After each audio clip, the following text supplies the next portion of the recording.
Olá! O que será que um berçário humano pode nos ensinar sobre a saúde de ninhadas, canis ou até mesmo de casas com vários animais? Hoje a gente vai mergulhar num estudo fascinante sobre o microbioma intestinal infantil e ele traz implicações diretas e bem surpreendentes para a medicina veterinária, mostrando como o ambiente social é um dos arquitetos mais poderosos da saúde.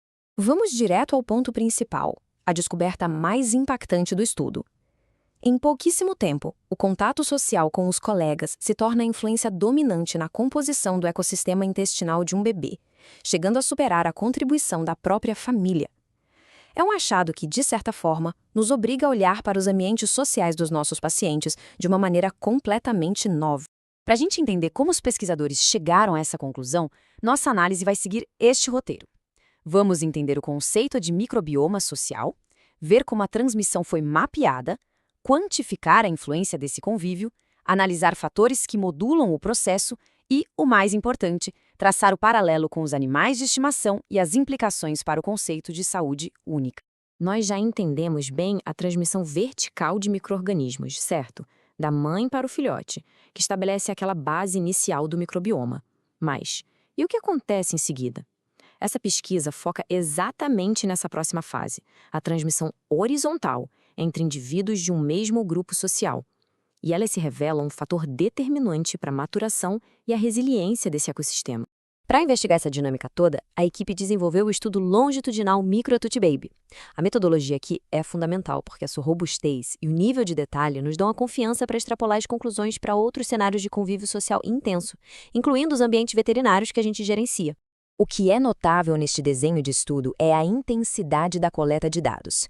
Com amostras fecais coletadas semanalmente, os pesquisadores conseguiram criar não apenas uma fotografia, mas um verdadeiro filme da evolução do microbioma, rastreando a chegada e a partida de cepas específicas quase em tempo real.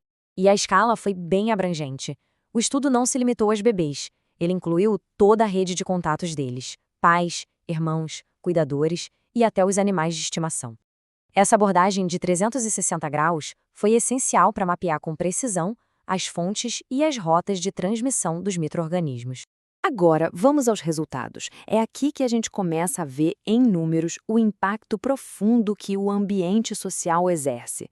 O estudo quantificou exatamente como o convívio diário na creche foi capaz de remodelar o microbioma dos bebês em questão de meses. Essas duas redes aqui contam a história visualmente. À esquerda, no início, as comunidades microbianas de cada bebê são bem distintas, com pouco compartilhamento.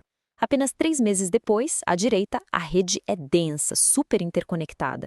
Eles não estavam apenas compartilhando espaço físico, estavam de fato construindo um superorganismo microbiano coletivo. Este gráfico revela a dinâmica dessa transformação. A contribuição da família para o microbioma do bebê, aqui em azul, se mantém estável. Em contraste, a contribuição dos colegas de creche, em verde, começa baixinha e cresce de forma muito acentuada, ultrapassando a influência familiar no final do período. E aqui está um número que resume tudo. Ao final de um único trimestre, quase 40% da abundância relativa do microbioma de um bebê, ou seja, a proporção de micro-organismos presentes, era composta por cepas adquiridas dos seus colegas.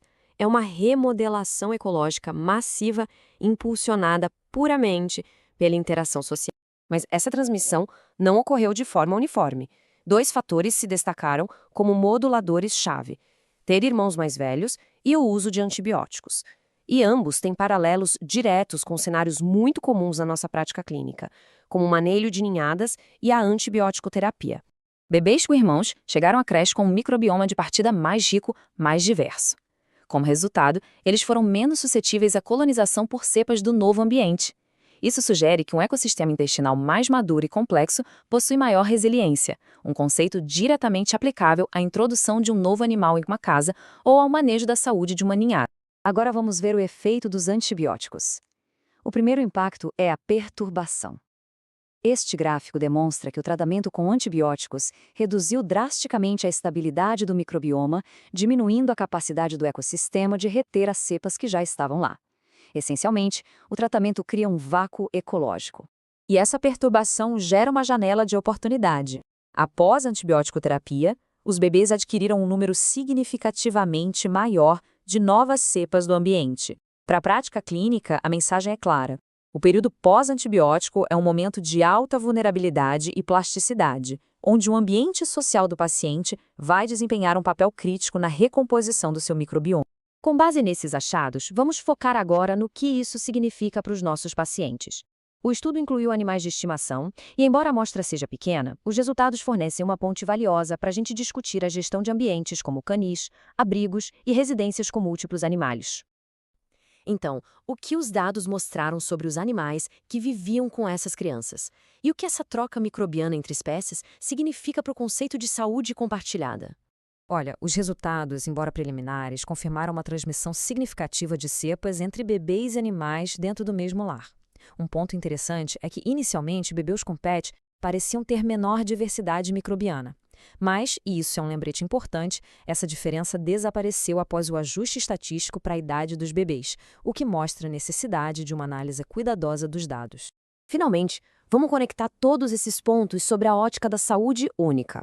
O que aprendemos sobre a dinâmica microbiana em berçários humanos pode e deve informar a maneira como gerenciamos a saúde e o bem-estar das populações animais.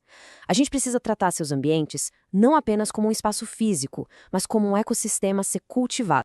Se há uma conclusão central para levar daqui é esta: o ambiente social não é um fator periférico. Ele é um arquiteto fundamental do microbioma jovem. Ele define a trajetória inicial da comunidade microbiana, influenciando sua diversidade, sua função e sua capacidade de resistir a perturbações no futuro. Isso nos deixa com uma pergunta fundamental para a nossa profissão. Considerando práticas como biossegurança, quarentena, socialização de filhotes, como podemos aplicar esse conhecimento? Como podemos projetar e gerenciar ativamente esses ambientes, não só para prevenir doenças, mas para promover uma diversidade microbiana benéfica? A busca por essa resposta pode ser o próximo grande avanço na medicina veterinária preventiva.